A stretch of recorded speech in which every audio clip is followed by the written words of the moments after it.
It's time to engage, educate, and empower with TraceyMaxfield. Hello again, everybody, and welcome to another episode of Engage, Educate, and Empower, the podcast which aims to highlight and discuss some of the life challenges, social issues, and problems that our kids are facing on a daily basis. Now, as you know, every week we have a special guest, and this week is no exception, but it is also Mental Health Awareness Week, which is a really important week where we highlight and openly discuss mental health, mental illness or disorders, and suicide.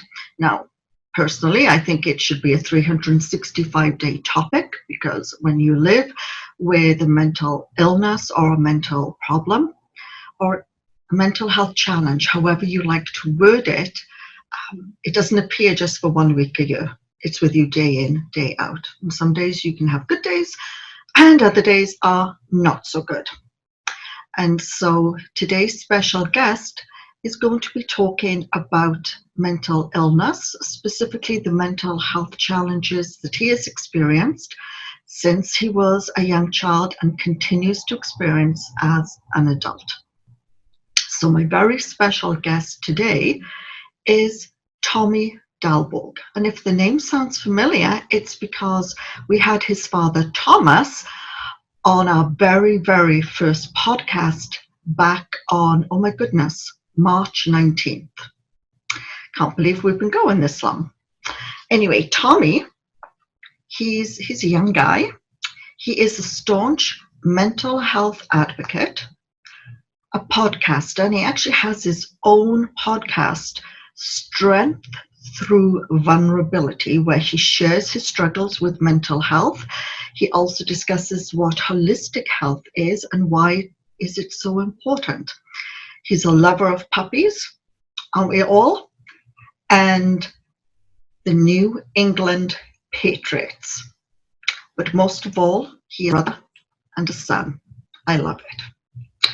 So stay tuned. We'll be taking a very quick commercial break. And when we return, it'll be my pleasure to introduce you to Tommy Dalborg. Stay tuned. TraceyMaxfield is a retired nurse with over 36 years' experience in mental health and dementia. She has spent years studying, researching, and writing on dementia care, mental illness, and bullying in teenagers.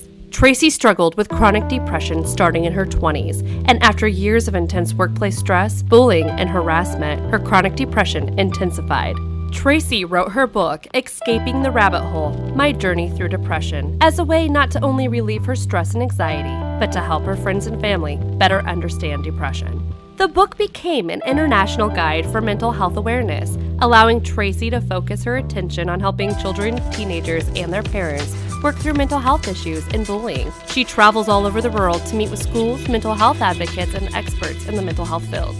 She also offers online courses to help children, teenagers, and their parents work through issues, bringing families closer and to bring awareness to bullying in society.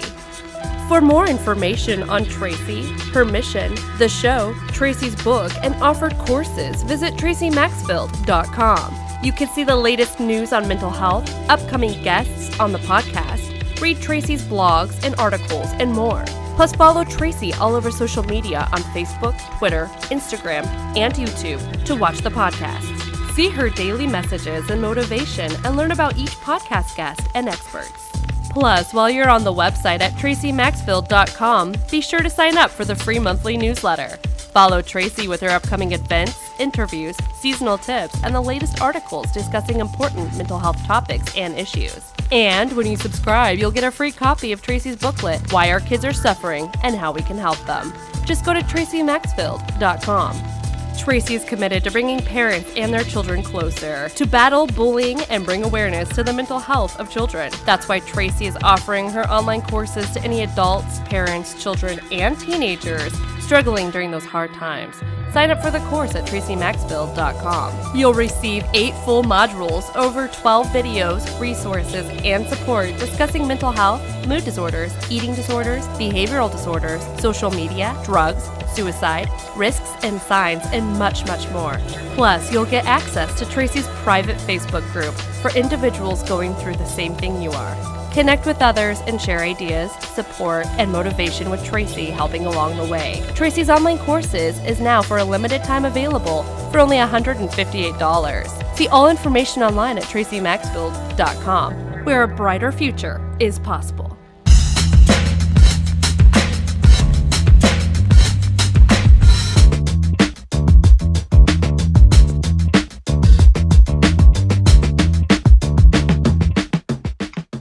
Welcome back, everybody. And as promised, I would love to introduce you to Tommy Dalborg. Welcome so much. Thank you, Tracey. I'm so excited to be on. Thank you for having me.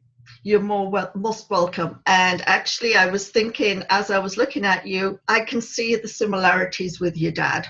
Oh, yeah? Yes, yes. Oh, I love it. That's a good thing. A younger Thomas, yes. I was just saying, when I introduced you in the first part, I did tell everyone that you are the son of Thomas Dalborg, who was actually the very first guest we had when the podcast premiered back March 19th. And here we are, it's May. And this is a very, very important week because it's Mental Health Awareness Week. And I know this is a subject that is very near and dear to your heart and something that you actually discuss in your own podcast, Strength Through Vulnerability. So please share your journey. Your dad gave us little hints when he was obviously talking about his book, which is obviously The Big Kid in Basketball, about you and your relationship with your dad. But I understand that when you were very young, you had some mental health issues, which then led to a lot of adult bullying. So tell us your story.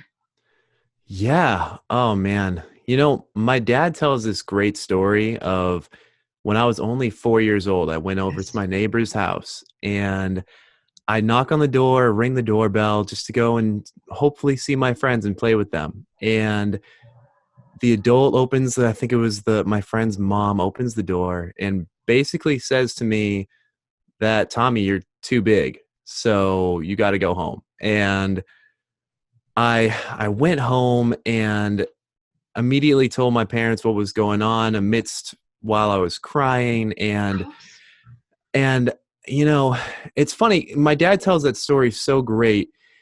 As myself now, I don't really remember too much of that day. I remember going over to my friend's house. I remember being at the door, but I don't remember anything of what she said now, but I definitely remember how I felt. Yes. And it was probably one of the first times that I've really been rejected in my life, you know? And, and so time goes on and I did grow up being a bigger kid, and there continued to be bullying throughout elementary school, middle school, into high school. And I just became incredibly insecure about my weight and what people thought of me, whether I was good enough, whether I was worthy. And that's something that I still battle with. Insecurities that I still deal with come all the way from when I was 4 years old. Oh, 100%. I mean, to have that rejection at 4, when we look up to adult figures, yes, I mean, I did not have a very nice childhood, and so endured rejection really from the beginning. But it doesn't matter. You still want to have that validation and love and support. And you're right when you said, I don't actually remember what was said, but I remember how it made me feel. At Maya Angelou, that's one of her most famous statements. People will not remember what you said or what you did, but they will always remember how you made them feel. And I think as a society, we've kind of lost sight of that, because, you know, words can hurt, but once they're imprinted in your brain, they stay there. I refer to them as acid burns. You I know, like that. Yeah, yeah, they're still there, that scar's there, and every now and again something happens and it just opens it up, yeah. Hmm. and it's like you're reliving it all over again. Hmm. Now, what your dad did share, and obviously if this is not something that you would want to talk about, but he did say that you had recently confided that you had thought of suicide because it was getting so overwhelming and difficult Hmm. dealing with all this rejection and bullying. Hmm. Yeah, I'm happy to talk about that. Yeah, that was in fourth grade that I don't know what was going through my head, but I was so sad, so depressed that one day I put a belt around my neck in my bedroom and luckily didn't do anything about it, but I totally thought about Yeah. killing myself that day. And looking back, I'm like, what was going on in that little boy's head? I remember fourth grade that happened. I remember it was the first time I ever went on a diet. And it's like, how many fourth graders are going on diets? Like, I was Nice. clearly hearing a lot from adults, probably coaches at the time too, and my peers. Yes. Which, yeah, led me to that day putting a belt around my neck. And of course, I'm so glad that I didn't do anything. But Absolutely. Um, but yeah, I'm also really, really lucky and so grateful that I have the parents that I do, that even though it took me, gosh, however many years that was to tell them about that day, I'm so grateful that I have parents that I can tell difficult stuff like that too. Oh, absolutely. I mean, and certainly, as you know, as I know, and I keep reinforcing to everyone that no matter what you're going through and how dark it seems, please reach out to somebody. There Hmm. is somebody out there that will help you, that will offer you the hand and guide you. And it's, I mean, a reason why I wrote my book. I Hmm. think it's the reason why your dad wrote his book. It was to show everyone that they're not alone, that Yeah. there are so many that have been in their shoes and have lived their pain, and that there is hope. And I think this is something as a society we always need to hold on to, the hope. I think because Hmm. if we lose hope, I think we're just going to run amok and it's not going to be good. Yeah. But uh, when you were growing up, did you have a best friend, or did you have a small group of friends that were supportive, or were you really just seen almost as the outsider because you were quote unquote the big kid? Mm. So it's kind of funny. Growing up, I think I always had a best friend. I Good. always managed to have a best friend who happened to usually be in the popular crowd, right? Okay. Good. And and while me and my best friend were actually like really great friends, some of the people that were in the group of friends that we had were the ones who were actually bullying me. So it's just interesting that, I had this loving friendship with my best friend, but that friendship kind of brought me closer to people who didn't make me feel good about myself at the same Right. time. So I'm glad that, I had those solid people in my life, but at the same time, there's still always going to be those difficult people there too. Yeah. And yeah, I mean, I agree. It doesn't matter where you are, what you do, you're always going to encounter not so nice people. Hmm. And that could be from children, teenagers, adults to the much older person. And I think one of the challenges is that uh, today in school, we're not educating and actually instilling values in children and also resilience. Hmm. And I'm not saying that that's a reason why we're having so many problems now, but I think if we're not showing kids how to deal with criticism and stress, and that you're never always going to get your way. You know, if you're trying out for the football team, you may not get picked. That does Hmm. not mean you are less a person.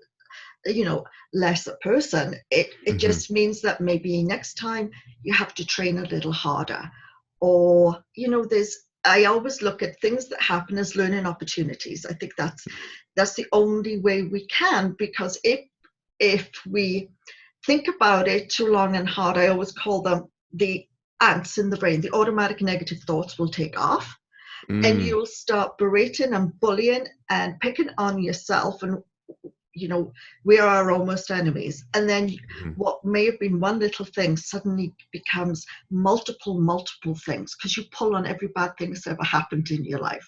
And you sit there and you think, I'm hopeless, I'm pathetic, I'm not worthy, why am I living? And Mhm, that starts off that, you know, slippery slope and descent into the dark hole. mhm, So as you're growing up and you do have a best friend and you got very supportive parents, like they're awesome. mhm. You have a sister. Mhm, You also obviously still have to connect with friends that are not so pleasant. mhm. But did your depression or anxiety get to a point where you needed to seek some medical help, or was it just something that was just kind of almost like a chronic form of depression, which was there, and some days it would get bad, but you kind of just continue to muddle through? Yeah, that's a really good question. And it's interesting because as a younger kid, I can't really remember the feeling of anxiety of, aside from that moment in fourth grade. I don't Mhm. really remember specifically being depressed until seventh grade. And I remember this was a really difficult time for me because if you know me, I'm pretty outgoing. I'm boisterous might not be the best word, but I definitely like having fun and like being kind of loud. Yeah. And yet, my seventh and eighth grade years, I became so quiet and timid and basically afraid. And you said something earlier about resilience, and I think that there's a part of resilience where like you need to learn how to deal with not always getting your way, Hmm. but Hmm. also at the same time learning to love yourself through it. Yes. And I think that seventh grade was probably the beginning of me learning a little bit about that. I remember one specific day, one of these guys who used to be in that friend group with my best friend and I, he was walking next to me going down to the cafeteria, and we're talking, we're catching up, and we get in the cafeteria, and I don't sit with him and the popular kids back in middle school. I go and sat with some kids that were in theater who were not popular, Of course. but they made me feel so good about myself because they were just nice Yes. and the other kids weren't. And I remember him being like, dude, why are you sitting with them? And I'm just thinking to myself, I'm like, you don't know what you're missing, man. These guys are awesome. Like this is where life is. And to go along with that, I remember, so that happened in seventh grade. And I remember driving home from somewhere with my dad. And I told him, I was like, Dad, I think that I feel anxious. And that was kind of a radical term back then because it was, I feel Yes. like talk about anxiety is still just kind of becoming a Hmm. thing. And at the time, my dad, totally coming from the right place, was like, Tommy, don't worry about it. It's all just in your head. And in a sense that's kind of true, but it's also not the most helpful thing at the Right. same time, right? Because it's at least real to you and those feelings are real. Right. So I think that was the first time that I really recognized that I was feeling anxious, that my mental health wasn't spot on. Right. And it wasn't for a long time until I actually sought out help. It wasn't until my senior year in college, so like years later, Yeah. where I got to a point where I just didn't know how to deal with the anxiety.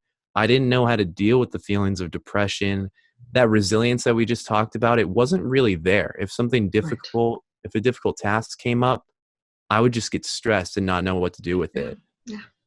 And, luckily at that time I was in a toxic relationship, but the girl I was dating had actually seen somebody in the past herself for anxiety.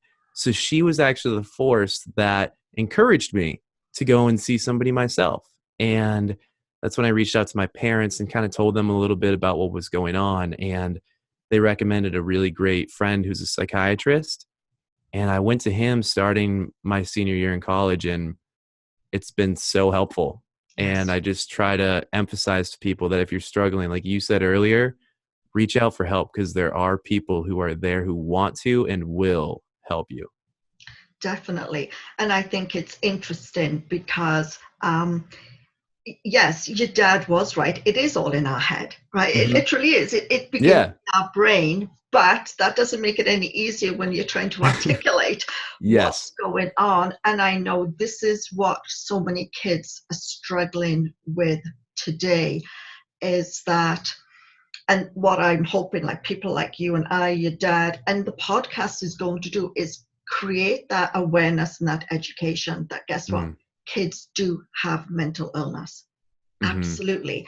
And when they come to you and say, I'm feeling really sad, or I'm feeling really nervous or anxious, or I feel hot and sweaty and shaken and I don't know why, that instead of, the retort of, oh, you'll be fine, oh, it's just a stage, oh, it's in your head or something, that they'll take a slightly different approach. Because I Mm. know, as you know, with lots of kids, as soon as some comments are made like that, they rarely open up about it again in case it is shut down, or Mm.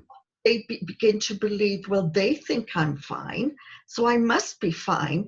But the confusion begins then. But why don't I feel fine? What's wrong with me? And again, and when we start talking about it like that, it's like it's so very crystal clear how you can see that the child, the teenager, starts that change of the anxiety and the depression is actually not going to go away. It will continue to get worse. Mm. And this is what they're finding right now, is such a high incidence of college students when they get to college.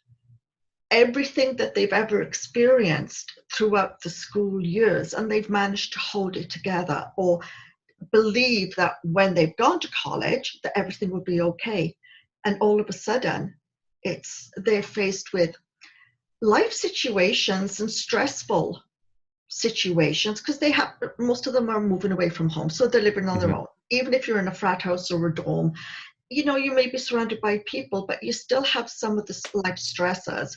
And Hmm. then the work expectations. And if you're in a different city, and everything seems to collide, and they're noticing such a huge number of college students are seeking mental health, and it is for anxiety disorders, it Hmm. is for depression, high suicide risk, and suicidal thoughts and ideation. And also, colleges is sometimes the time when someone who's been living with schizophrenia but really hasn't had it diagnosed, Hmm. that's when that seems to present itself. That really stressful change of environment kind of kickstarts it, and it comes out Mm. with a vengeance. And so, I guess what I'm trying to say to people that are watching and listening to this is, um, if we go upstream and start helping our kids when they start mentioning, I'm feeling sad, I'm feeling confused, I'm hearing voices. If you take it seriously and give them the support, chances are they'll transition through to college with flying colors, Mm. because they're going to be so better able to manage their symptoms and have a much better understanding of maybe what their triggers are. Yeah. Because it's so hard when there's so many college dropouts, because something has happened and it's all of a sudden, I can't cope with this. And again, it begins that slippery slope of, maybe I'll try drugs and alcohol, maybe that'll make me feel better. And you Mhm. start engaging in things because society is telling you, and everyone's been telling you, well, everything is fine, you're fine, Mhm. what do you mean?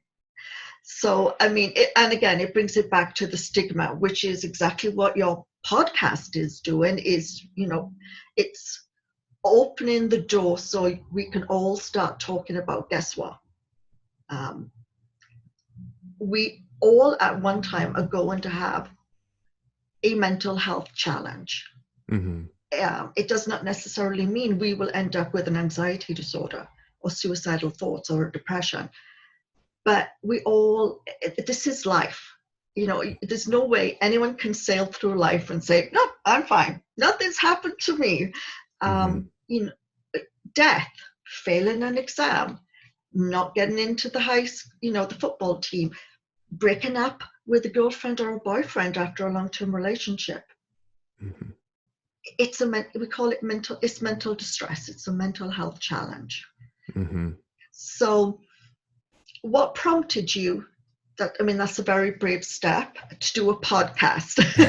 Thank you. You're doing it too, and you're doing them great.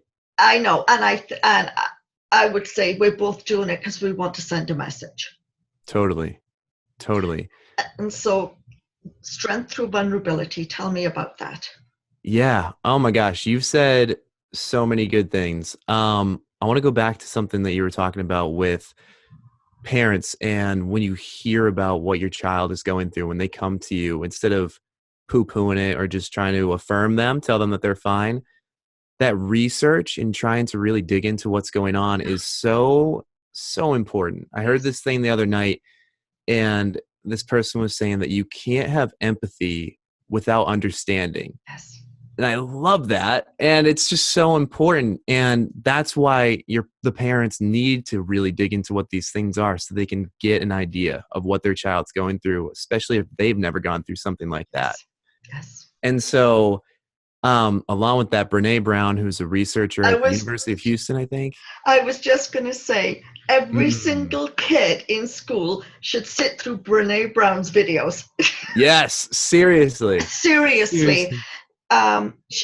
Because she captures what are the values that we all should instill, not only in ourselves, but in our children. Yes. But I love her. She's amazing. Yes. Oh, me too. And what she has to say about shame and how shame cannot survive being spoken. It cannot survive empathy. It emphasizes how important that understanding is. Yes. And everybody who deals with mental health, for the most part, has shame around it because of the stigma that's built up, because of the times that they've been told that, oh, you're okay, but they still feel like they're not okay. And so that's what so much of Strength Through Vulnerability is about. I want my podcast to be a place where I want it to be a safe platform for people to share their stories. And it's also a platform where I share a bit of my story too. And I truly believe in the strength of vulnerability. You mentioned earlier that knowing that you're not alone is so powerful and so important. And that's one of the things that I try to drive home in every episode is that you're not alone. Maybe I haven't dealt with exactly what you're going through, but somebody has. And that person wants to talk to you. They want to help you. And that's why I want this to be a platform for those people to speak. Because the more that we're vulnerable and share these difficult things, the more we break down those walls, the more we break down that stigma. I 100% agree, and kudos to you. It's awesome because even if we don't have the answers, it certainly has helped that we have walked the walk and talked the talk. But again, what my experience, every experience is unique. I can begin to understand and totally empathize with your experience. But it is still your lived experience, and likewise with me. But because we've been to the anxiety, suicide, bullying, depression, you have that inherent sense of what you needed and what that other person needs. And it's the support and that you're not alone. And also, and bringing up Brené Brown again, it's the being there and listening. And sometimes you don't even have to respond. But if you're listening to the person and you're sitting close enough, and I believe touch is extremely important, and it's just a touch on the arm or an arm around the shoulder or a touch on the shoulder, that's such powerful connection, and you're there with the person. And I've mentioned it in an earlier podcast. She does an amazing video about what empathy is. Have you seen it? Where I think it's an animal, a cartoon animal is sitting down a rabbit hole and is very, very depressed. And there are two, I think it's rabbit friends above looking down. And one of them takes a ladder and climbs down and sits beside the rabbit, the person in the dark, and says, I am here for you. And the other one is standing at the top, shouting down, going, yoo-hoo, anything you need, just call me. Right? Mm-hmm. And then it's showing not empathy for people to understand.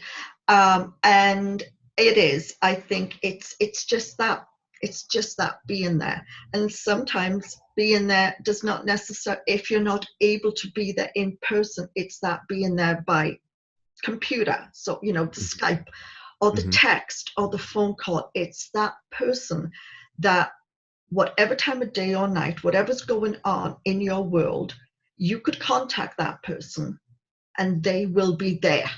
And I think that is the most important thing. And so as it is Mental Health Awareness Week, I think both of us agree an important message is, if you know someone, reach out to them and be there, be that rock for them. And similarly, if you are the person that's sitting there thinking, you know what, I think maybe I have depression, or I think I don't feel so good, reach out. Yes. Reach out, because seriously, I did this on my own. Because I'd just gone through a divorce and everything that had happened in the workplace. And I still had, I knew I had people that I could reach out to. And I think that's very important. Even if it's your counselor, your doctor, a neighbor, it doesn't matter. It doesn't necessarily have to be a friend or a family member. But if you know there is someone, and for children, teenagers, an adult role model in your life. Yeah. I think every child, every teenager needs to have that safe, respectful adult role model who's got their back and is going to be there. Reach out. Please, you don't need to do this alone. Pain is easily shared and understood. I love that. And you made me think of a couple things too. You said that you think that physical touch is so important, and I totally agree. Now, I'm a 200-pound, 6-foot guy, so I'm like pretty big. And my older sister, she always jokes that I give the best hugs. I give bear hugs. Yeah. But right now, I'm living with my little sister in Maine. And sometimes when I'm having a difficult day, the thing that I need the most is a hug from my little sister. And she is like 90 pounds. She's tiny, but she gives the best hugs because I know that she cares. Yes. And I know she loves me. So finding that person, yes, loves you and you can trust, that's huge.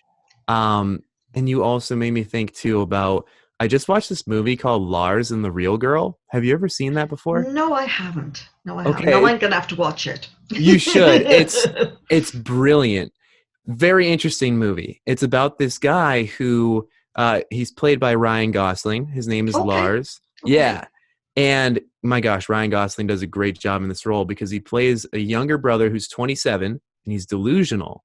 Okay. And he's dating this doll. He basically thinks that this doll is actually his girlfriend. Okay. Yeah. And so towards the end of the film, something really tragic happens, and I won't say what happens so that I don't spoil it for you.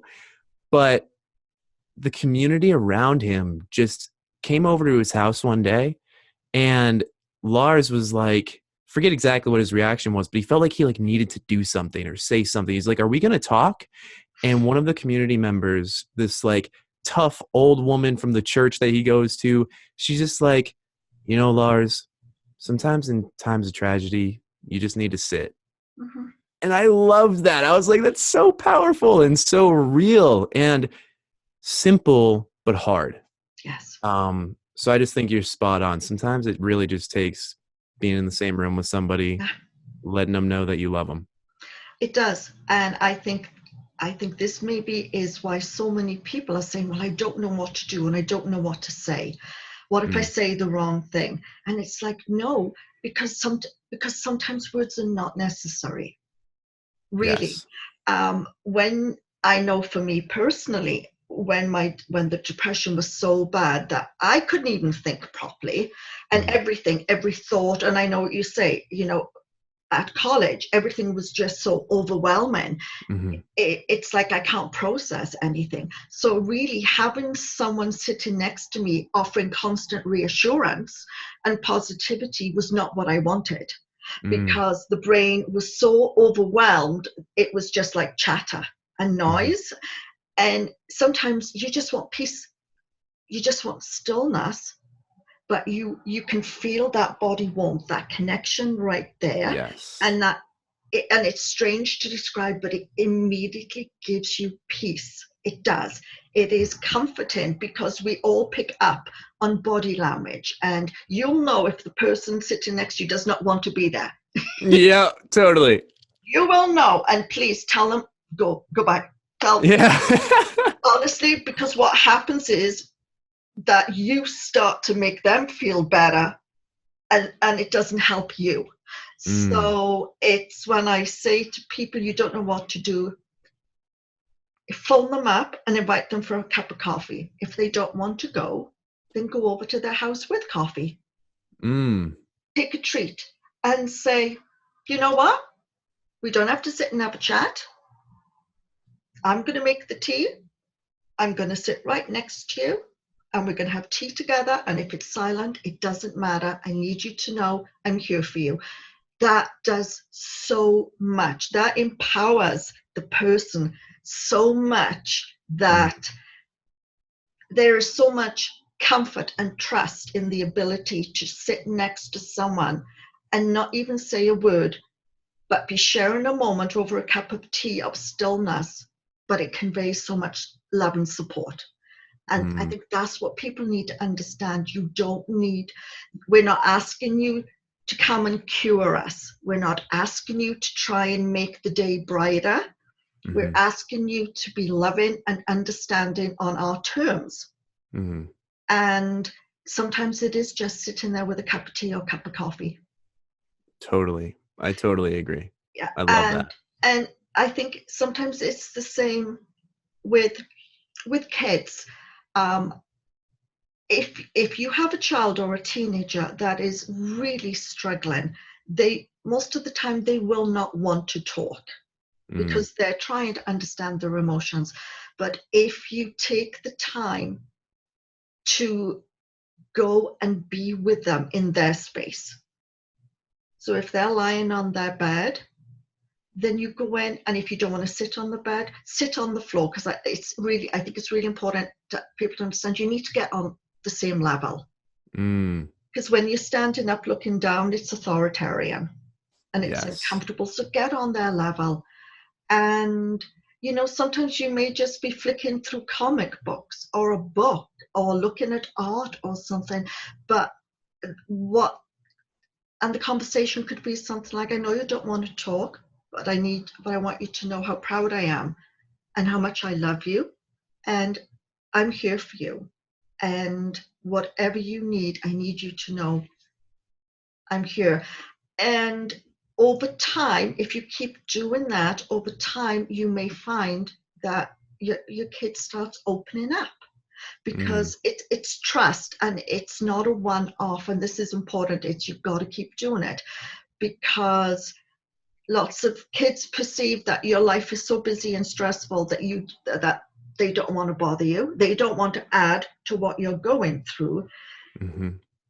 But but doing so not only helps you and strengthens the relationship, but it can do so much for the child, the teenager, because they will eventually start opening up.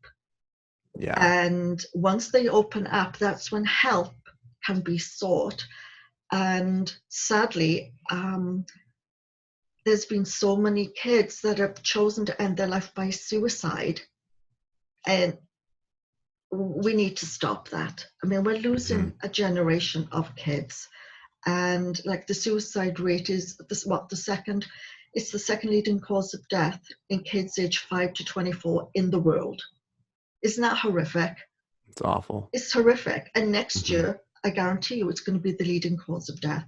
No, it has to stop. And I think that's why podcasts like yours are so important. There's so many awesome people like your dad. Everyone is sharing their story and their lived experience, and we're reaching out. Our hands are here. You can take them at any time. We want to help. So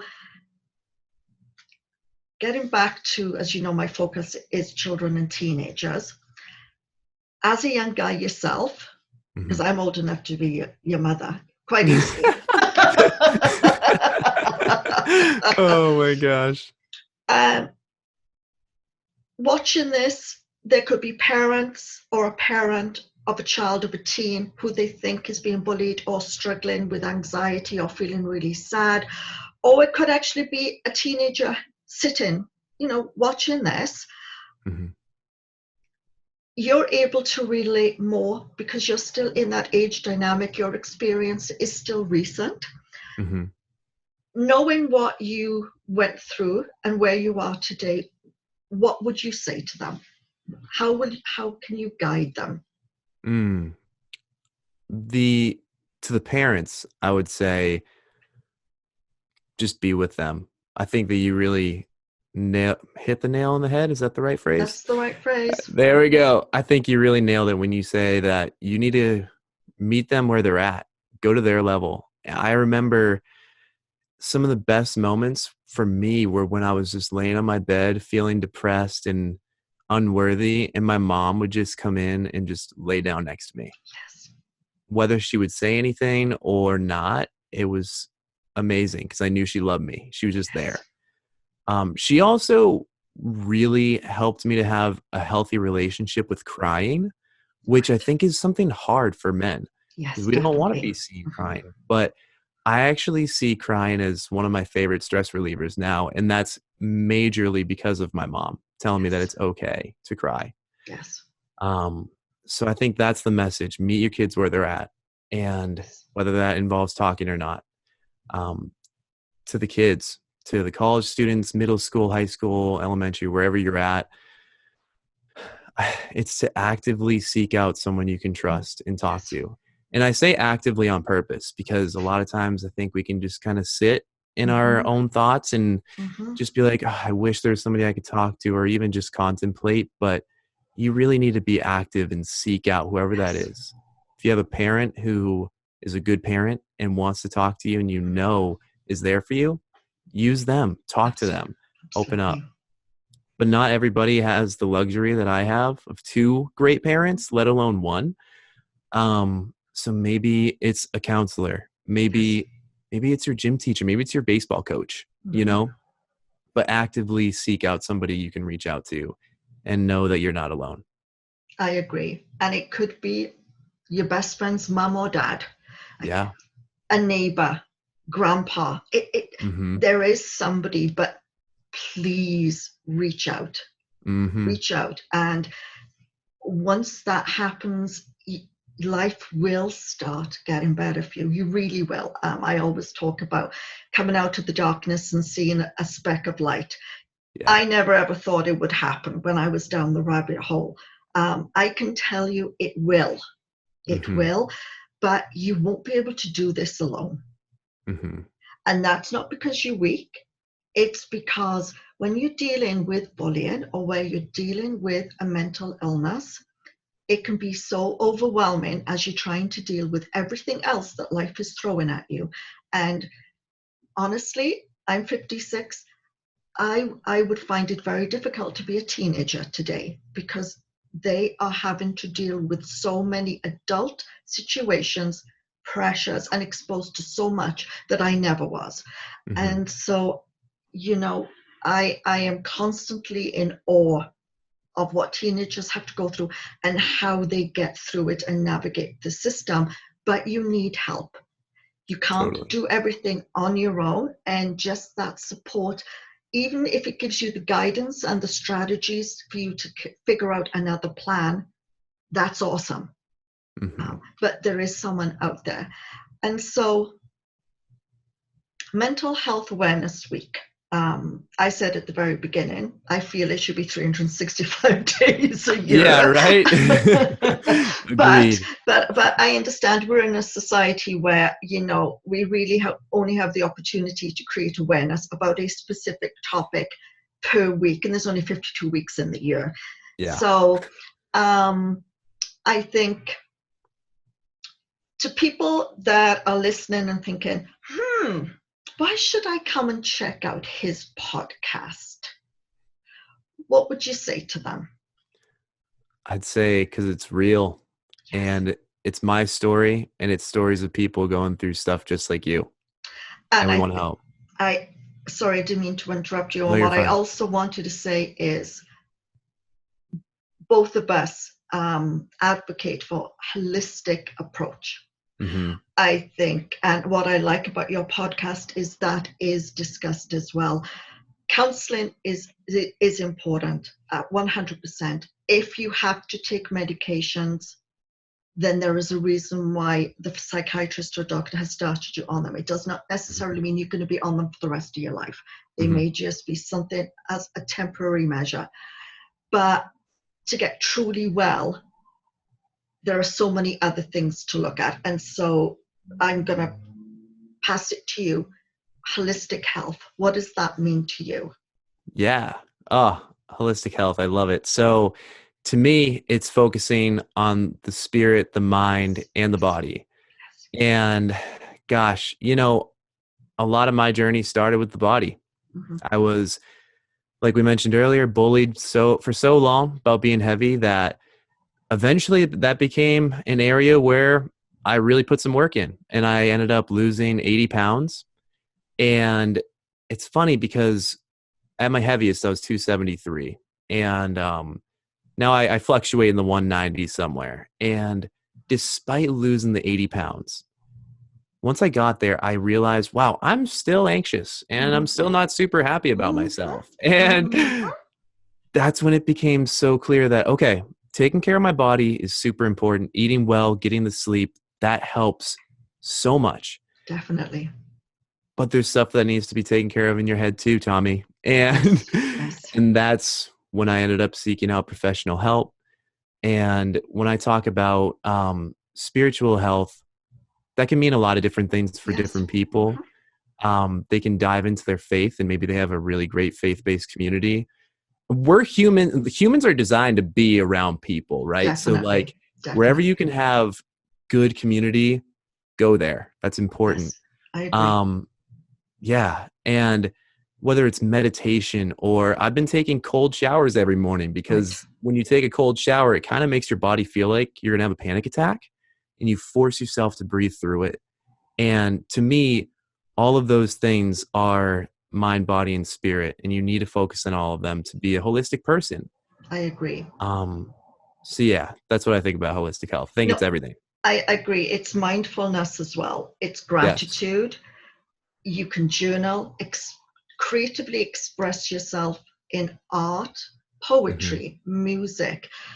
I think the biggest thing is for true healing is it's learning to love yourself Mm, and accepting yourself and all the wonderful gifts you have to offer, because I believe every single person has a gift.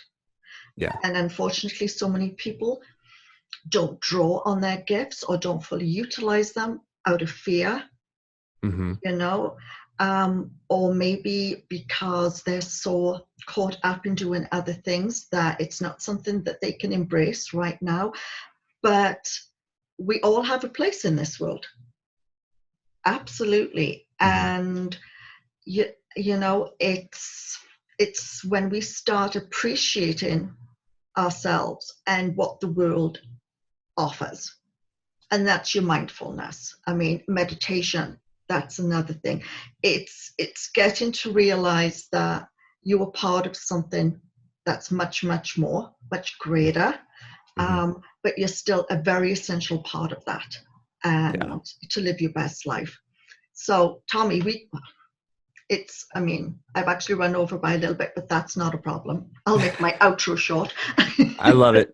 There we go. It's been an absolutely wonderful conversation, and said we can dig even deeper. There's so much more when when people start sharing their stories. There's so much more that we both understand, because we've kind of been on that same path, and then there's very unique things that have also happened to us.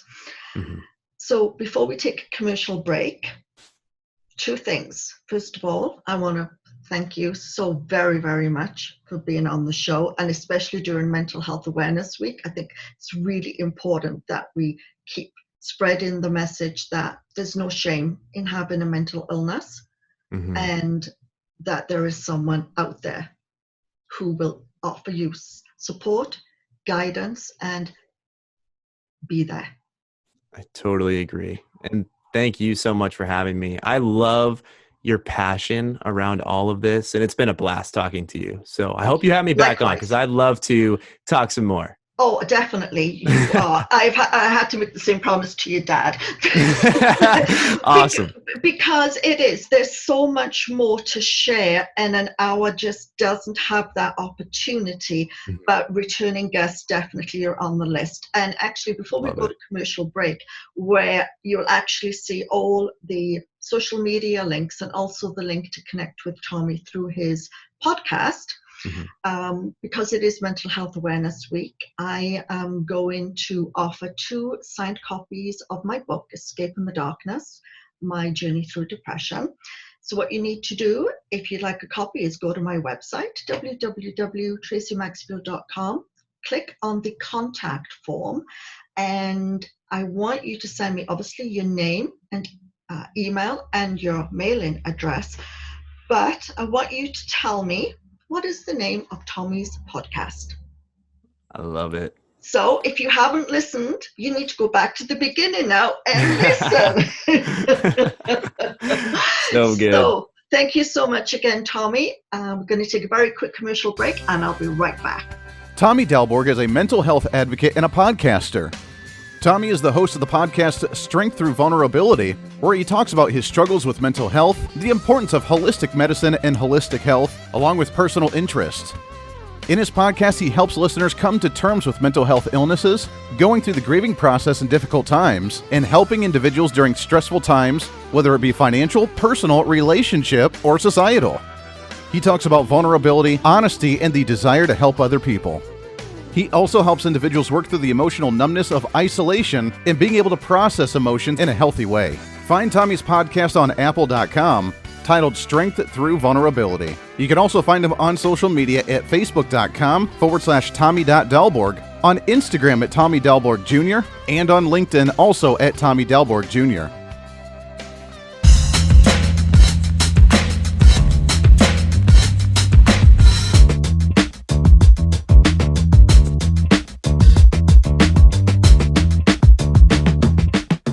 Welcome back, everybody. I hope you enjoyed the show today with Tommy Delborg. I did. What a really, really inspiring and kind soul. Really great guy, like his dad. So this wraps up this week's episode of Engage, Educate, and Empower.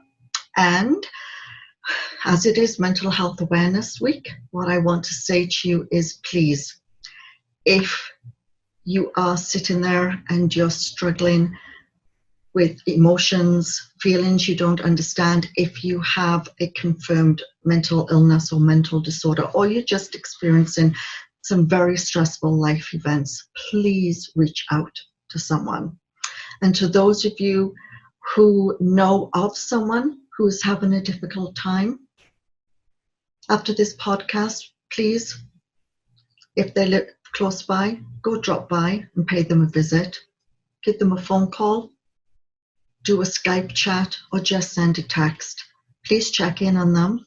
Let them know that you were there for them and you will always be there, and that you love and support them, because that's what this world needs.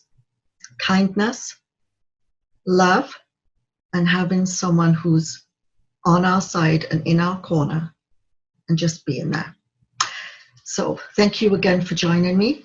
Have a lovely week, everybody, and I'll see you again next week for Engage, Educate, and Empower.